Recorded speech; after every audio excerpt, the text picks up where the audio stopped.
Hi guys, it's Tamara coming back at you with another video. We're gonna go ahead and continue our discussion of borderline personality disorder and its connection to trauma. So I'm a trauma therapist and I deal a lot with individuals, patients or clients who are struggling with trauma, whether that's complex PTSD, post-traumatic stress disorder, or just a history of dissociation, depersonalization, or struggling with some kind of emotional instability as a result of that trauma. So I think the benefits for you in this video today is that you're going to be able to draw a connection between trauma and borderline personality disorder, and hopefully you will be able to see BPD, borderline personality disorder, through a different lens. I think the common consensus for most people when it comes to BPD is that the other individual is complicated and difficult to deal with and difficult to manage and constantly looking for ways to sink you or hurt you or undermine you or control you. And while some of those behaviors may be true, we also have to consider why those behaviors are occurring. And for most people with BPD, those behaviors are occurring because they've had a history of negative relationships. And so because of that, it kind of forces those of us who are on the outside of BPD to take a different look at it from the outside. One of the things that I struggled with when I started working with adolescents with BPD, or I started getting more referrals and more clients who had the disorder who were adolescents, one of the things I noticed was they came from very traumatic, emotionally destabilizing, relationally destabilizing, and traumatic environments. They struggled with relationships and monitoring of their own emotions and their thoughts and, their behaviors. And a lot of these youngsters who met criteria for BPD also came from invalidating home environments. And what I mean by that, and I'm going to put the definition out here, what I mean by invalidating environments is the parent-child relationship was invalidating. There's no validation. There's no awareness of how something is affecting that individual. There's also little empathy and sympathy and compassion and active listening, right? Those are all the things that most of us humans need to feel validated. And for those individuals who are coming from traumatic environments with BPD, did not get that. And so what ends up happening is they end up developing ways to protect themselves. And those ways tend to be dysfunctional, poisonous, negative, hurtful to other people. So I think it's important that we have this conversation and that we draw a connection between BPD and trauma. I think it's going to change a little bit of your perception about what it is. I think most of us struggle with perceiving BPD as a condition that needs compassion.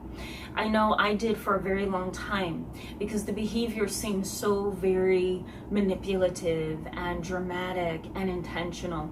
But I think we need to keep in mind that not every person with BPD behaves the same way. So you're going to find individuals who do need our compassion, who really are working to get better.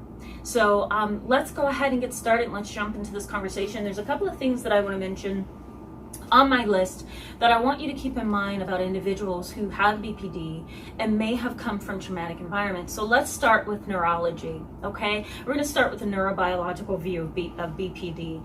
So borderline personality disorder is a personality disorder. What I mean by that is that borderline personality is basically an inborn way that a person has kind of learned to survive in their family, their social relationships, and in their environment.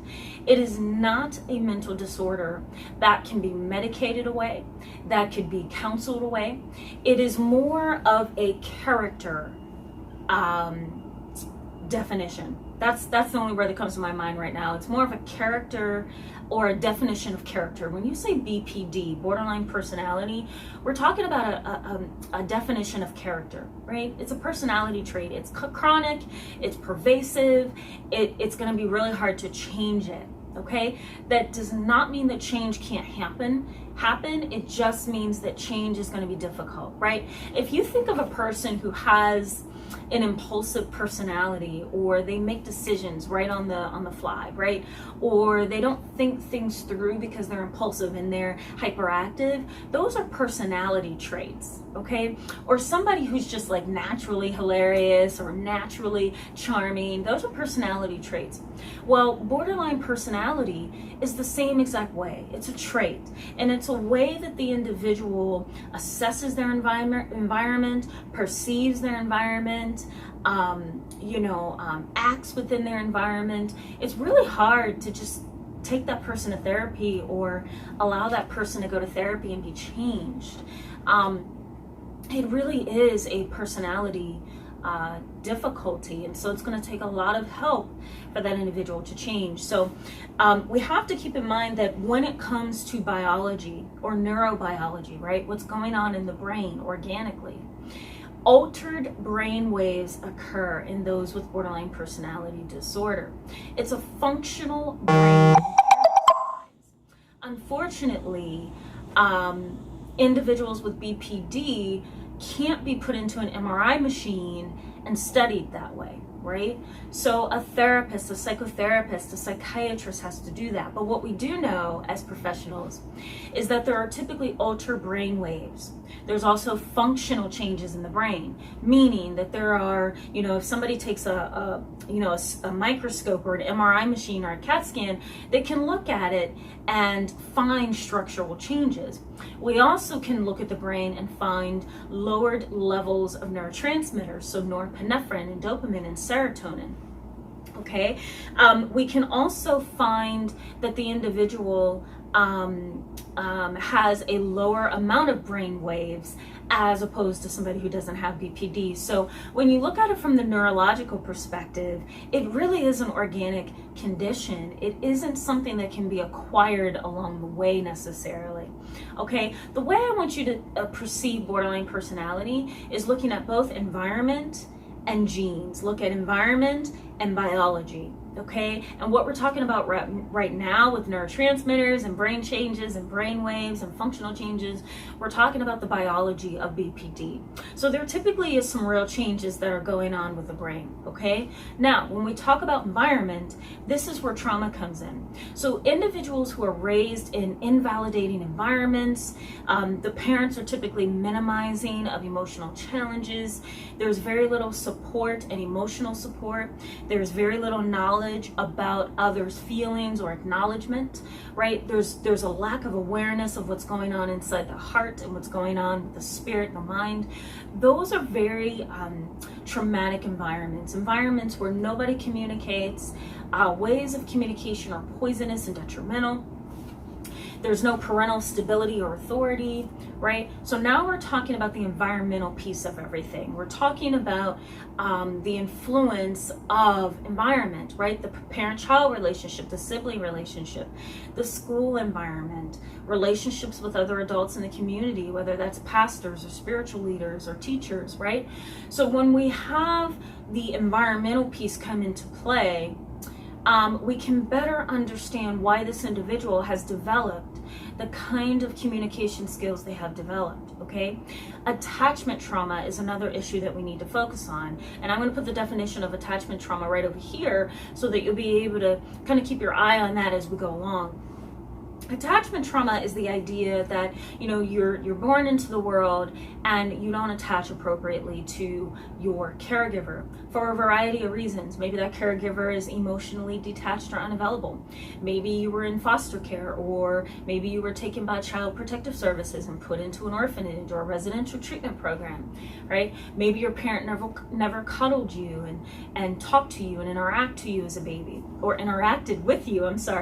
as a baby. And so that is considered attachment trauma. It's an inability to appropriately and healthily attach to one's caregiver, right? So an individual who has that can grow up and develop emotions and behaviors that are very unhealthy and later on meet criteria for borderline personality.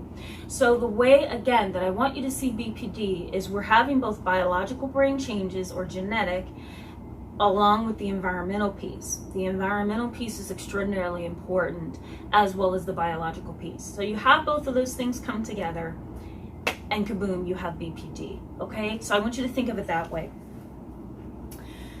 So let's talk a little bit about multiple personality disorder and BPD, okay?